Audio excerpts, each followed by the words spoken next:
Pyro. Oh my god. Here we go. Loremaker guys just dropped another Loremaker's Guide to the Galaxy video, this time for a system called Pyro. First thing that popped in my head was, this is someplace my 12-year-old self would be drawn to in the early days of gaming. Anyway, I want to see what these guys kind of fleshed out for a system as intensely named as Pyro. So let's take a look here. Ever seen Loremaker's Guide before? Oh my god, sure looks like someone I know. A program in which the members of tripping the out. team at CAG take you on a guide.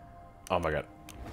How cool is this star map system, guys? It's an unclaimed system with a red dwarf at the center, no inhabitable planets, and yet it still has a somewhat sizable population. It really looks intuitive. It is home to smugglers, criminals, pirates, and the brigands of the galaxy. The system... Exactly what my 12-year-old self would have loved. It's not a system to be in because of the star at the center being a flare star, which I'll get into in a moment. Flare stars. Firefights are not uncommon. Flares up. There's no. This here is Pyro.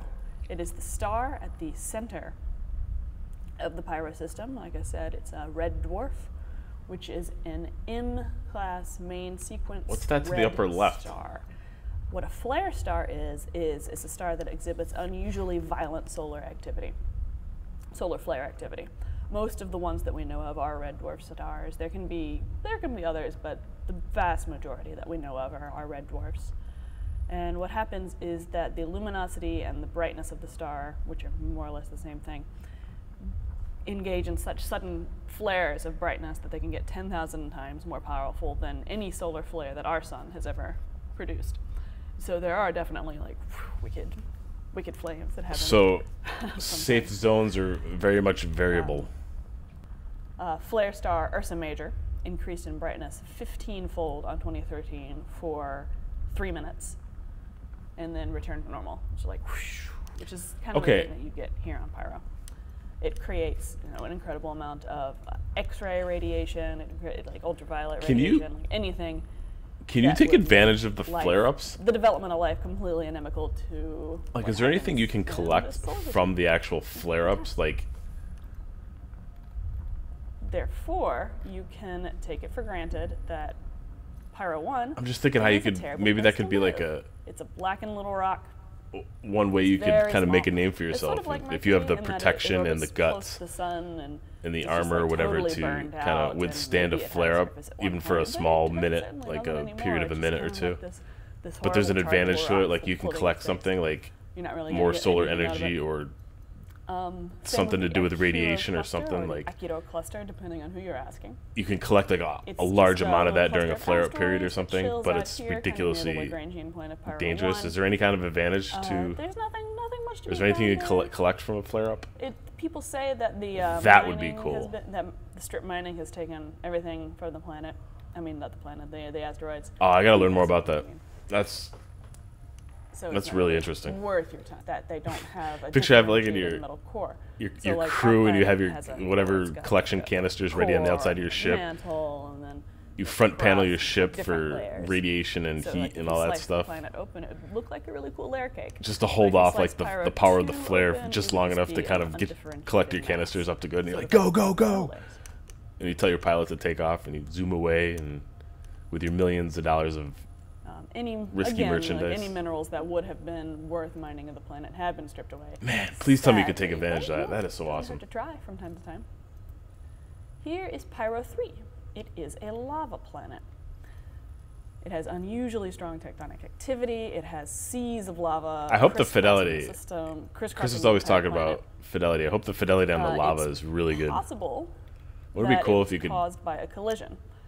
Like it'd be cool if you can actually see the lava of a planet-sized body broke off and hit the surface and just caused so much damage and energy that not flow, but like the whole surface melted, and it really uniquely flow. In the same sense. Like the now the reason that we think that basically like the progress games made on kind of its neighbor rendering water over the last 5 years.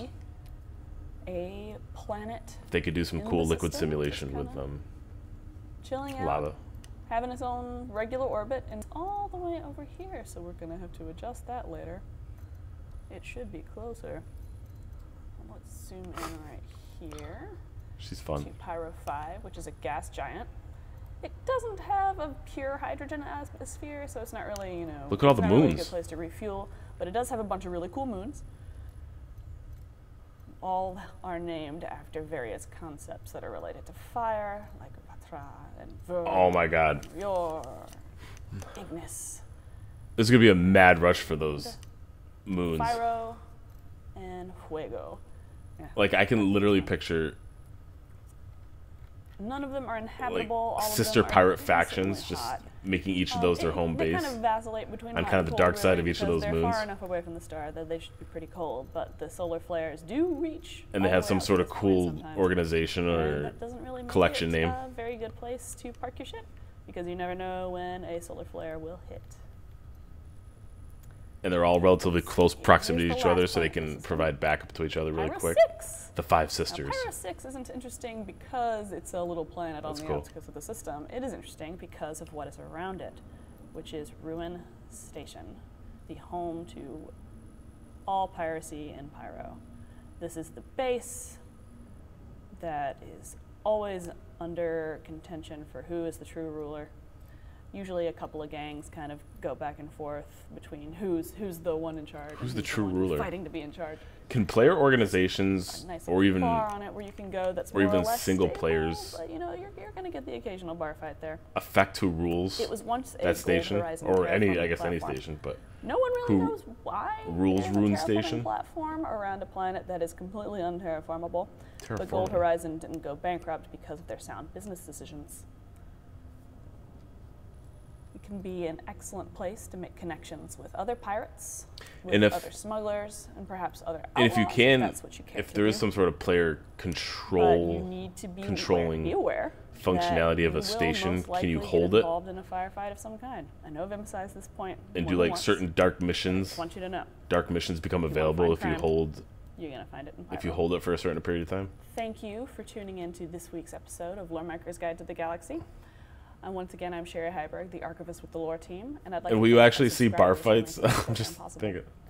Will you see And bar you all fights have actually a break out in front of you? wonderful rest of And can you participate in them? Oh my god. Thank you Please for tell me they're watching. gonna add. Let me turn this on. That was good. Yeah, it wouldn't be cool if you can actually kind of participate in the bar fights, or you're like hanging out, getting a mission, and a bar fight breaks out between two non-player characters, but you can kind of get into it. Even if it's like a quick time event, I think that would be kind of fun. Or maybe there's this whole little mini game where you can challenge other people. You can challenge other players, or even NPCs, to kind of a fist fight, some sort of fist dynamic. It doesn't have to be that big, just a little mouse left and right, or, you know, some button presses. That'd be kind of interesting. Also, the terraforming planet. That is totally going to be, that's totally going to be additional content in the future, isn't it? That's like lore waiting to happen, or even like a new secondary state, so to speak. Remember what World of Warcraft did with the Cataclysm pack, the expansion pack? They kind of just redesigned the whole, kind of all the starter planets, and it was kind of just a new game, right? It was a different period of time. I can imagine them doing like in 10 years or something, like phase 2 of the galaxy. Like, there's been a lot of change, big events have happened, big lore events, and they've kind of cycled through. This, for instance, this terraforming platform maybe would become operational again, and there's a planet that's being was that Pyro 6? I think it was. Pyro 6 is like 50% terraformed or something. That's kind of interesting.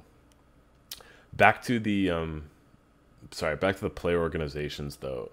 Yeah, is there any kind of plan around being able to hold a station, or even affect any kind of outcome on a station, or say, hey, you're officially in some sort of capacity claim something to be yours or your organization's? Okay, there was a lot of cool stuff there. There's a lot of cool stuff in that lore video. I'm really fascinated with the flare-up stuff in the beginning. I'm really trying to think. It's got to be an energy thing, right? I'm thinking if someone was to take advantage of a flare-up, it would have to be some sort of energy collection, and they're able to kind of fill up 15 times faster than most people. fill up on some sort of energy storage. And maybe depending on maybe there could be some sort of quality to the energy you're receiving too, which would give it, again, what I've been hoping for here is some sort of differentiation and kind of some stats on stuff, so everything is not just one level of quality. So maybe there's different qualities of energy, and this red star output is known to, at times, maybe like 30 seconds into the flare up, is like the highest quality version of that energy that is released. So if you have the protection and the guts to hold it out and protect yourself, or maybe even go in at the last at 28 seconds, or so, I don't know, however you want to work it, you're able to collect some energy from like 30 seconds into the flare up, then boom, you got yourself some pure energy or some higher quality energy. I don't know, some sort of mechanic like that would be really interesting. Wow, yeah, that was good stuff. Thanks, Cherry. I swear, you look exactly like, it's freaking me out. All right, that was good stuff, guys. If you kind of know any of the answers to the questions, leave a comment. Let's discuss it below. You guys know I love talking about this stuff, especially like talking about the lore. It's absolutely fascinating. Man, I really do feel like Rune Station could be my home like 20 years ago. I want to be a pirate when I grow up.